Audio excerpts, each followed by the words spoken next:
même s'il savait que quelque part c'était un péché, le curé de Poudreuzic était très fier de son jardin.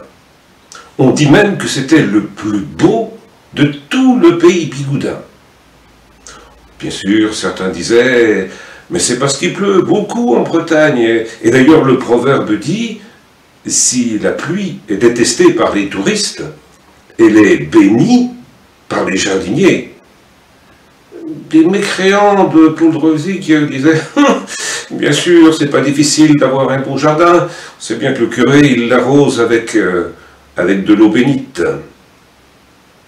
Ah, le brave curé était si fier de son jardin. Ce matin-là, il s'y promenait en méditant sur son bréviaire, ou peut-être plus sûrement sur l'Almanach Rustica, quand il s'aperçut qu'on lui avait volé ses beaux navets. Il en conçut une rage folle.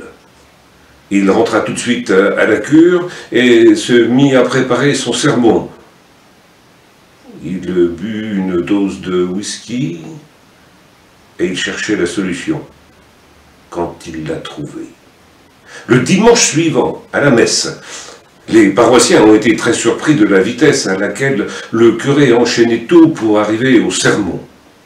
Et là, il s'est mis à tout mélanger. Saint-Fiacre, que, patron des jardiniers, que les paroissiens vénéraient, comme dans toutes les chapelles de Bretagne, les 10 commandements, avec une assistance marquée sur « tu ne voleras point ». Et puis il est parti dans des digressions sur le fait que la Bible, malheureusement, ne prévoyait pas de punition pour les voleurs. Il laissa passer un temps, saisit un gros galet qu'il avait dans la chair à prêcher. Oui, il le transportait toujours avec lui, parce que quand il allait faire des pardons, comme à Pénor, c'est que le vent soufflait, le galet lui servait à caler ses papiers.